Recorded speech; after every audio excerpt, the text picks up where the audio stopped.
In my last video, I showed you Ford's CEO admitting they can't compete with China. Today, Tesla just proved they can't compete with anyone. Internal memos are leaking, production lines are going dark, and the numbers tell a story Tesla desperately doesn't want you to hear. This isn't about one truck failing. This is about what happens when an entire industry bets everything on a lie and the bill comes due. Let's talk about what they're not telling you. The numbers they're hiding. Here's what Tesla won't say in their quarterly reports. The Cybertruck sold 5,400 units in Q3. 5,400. Let that sink in. That's a 62.6% drop from the year before. But here's where it gets interesting. Tesla has never, not once, mentioned Cybertruck numbers in any official delivery report. Why? Because when you're hemorrhaging sales, silence is the strategy. But the silence broke. Business Insider got their hands on an internal Tesla memo. 3-day production halt. Factory workers sent home, and those workers, they're talking. Inconsistent schedules since late October, they say. Shortened hours. That's not the language of a successful product launch. That's the language of damage control. Now compare that to Ford. The F-150 Lightning, a truck everyone loves to hate on, sold 10,000 units in the same quarter. Ford's failed EV truck is outselling Tesla's revolutionary Cybertruck 2-to-1. Let that math work on you for a second. But there's a number Tesla really doesn't want you thinking about. Remember when Elon promised the Cybertruck would start at $39,900? Guess what the actual MSRP is now?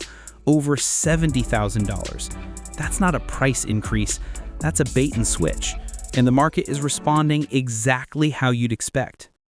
The pattern no one's connecting. Now here's what's really going on, and this is where it gets dark.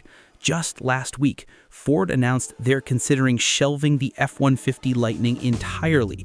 Their EV division, Model E, $1.4 billion loss in Q3 alone. Stellantis, they just canceled the all-electric Ram 1500 REV. Not delayed, canceled. They're calling it slowing demand for full-size battery electric trucks in North America. That's corporate speak for nobody wants these things. So let me ask you something. If Ford can't make EV pickups work, and they've been building trucks for 100 years, if Stellantis is walking away from billions in investment, what makes you think Tesla can? Here's the part that should terrify you. 80% of EV sales right now are leases, not purchases. 80%. That means 4 out of 5 people aren't buying EVs, they're renting them because they don't trust the resale value, they don't trust the technology, they don't trust the infrastructure. And Tesla knows this. That's why they just slashed Cybertruck lease prices at the end of the year. When you're offering fire sale prices on a product that launched less than 2 years ago, that's not a marketing strategy, that's panic. What the data actually reveals. Let's talk about what's really killing the EV pickup market and why nobody in Detroit or Silicon Valley will say it out loud. The American pickup truck buyer isn't your Tesla Model 3 coastal elite. They're contractors, ranchers, small business owners, people who need a truck that works every day in every condition without excuses. And what are they seeing? Cybertrucks with front parking lights so bright the NHTSA had to recall all 63,619 of them? They're seeing viral videos of Cybertrucks breaking down within 24 hours of delivery, left side doors and windows that don't work, high voltage batteries failing before the truck even leaves the service center. They're seeing $70,000 trucks that can't handle a simple T-bone collision without coming apart, or worse, peeling the other vehicle like a tin can and keeping pieces of it stuck between the steel panels. That's not innovation, that's a design flaw masquerading as a feature. And here's the thing nobody wants to admit. Traditional automakers saw this coming. Remember my Ford CEO video, "We can't compete with China"? He wasn't talking about price. He was talking about the entire EV strategy being fundamentally broken for the American market. Ford has spent decades learning what truck buyers actually want. Tesla spent a decade building what Elon Musk thought looked cool. And now both companies are learning the same painful lesson. The market doesn't care about your vision. The market cares about utility. The conspiracy nobody's talking about. But here's where this gets really interesting, and this is the part you need to pay attention to. Why are all the legacy automakers pulling back from EV pickups at the exact same time?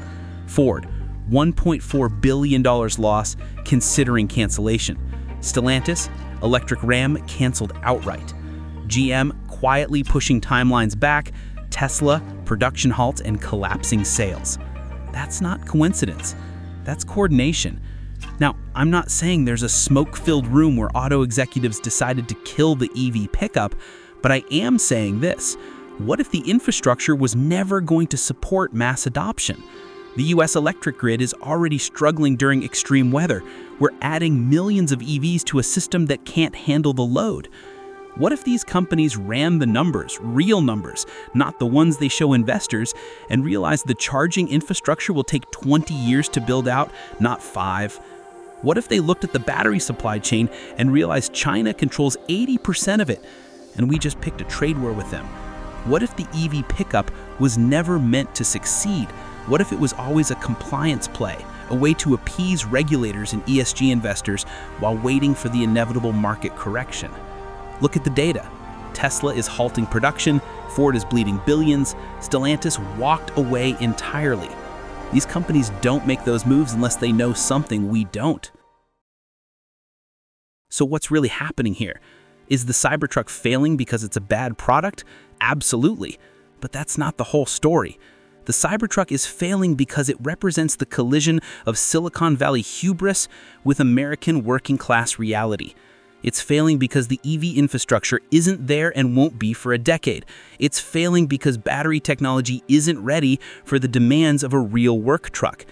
But most of all, it's failing because the auto industry built an entire market segment on a promise they knew they couldn't keep, and now the bill is coming due. 3 days ago, I told you Ford's CEO admitted they can't compete with China. Today, Tesla proved they can't compete with Ford. This isn't Ford's revenge. This is the market's revenge. And if you're holding Tesla stock or waiting for that Cybertruck delivery, you might want to start asking some very hard questions about what happens next. Because the companies making these trucks, they've already answered those questions. They're just not telling you. If you haven't watched my last video where Ford's CEO made a stunning admission about American automakers falling behind 10 years in China in a classified report, you need to see it. I'll put it on screen right now because what he said 3 days ago explains everything that just happened to Tesla today.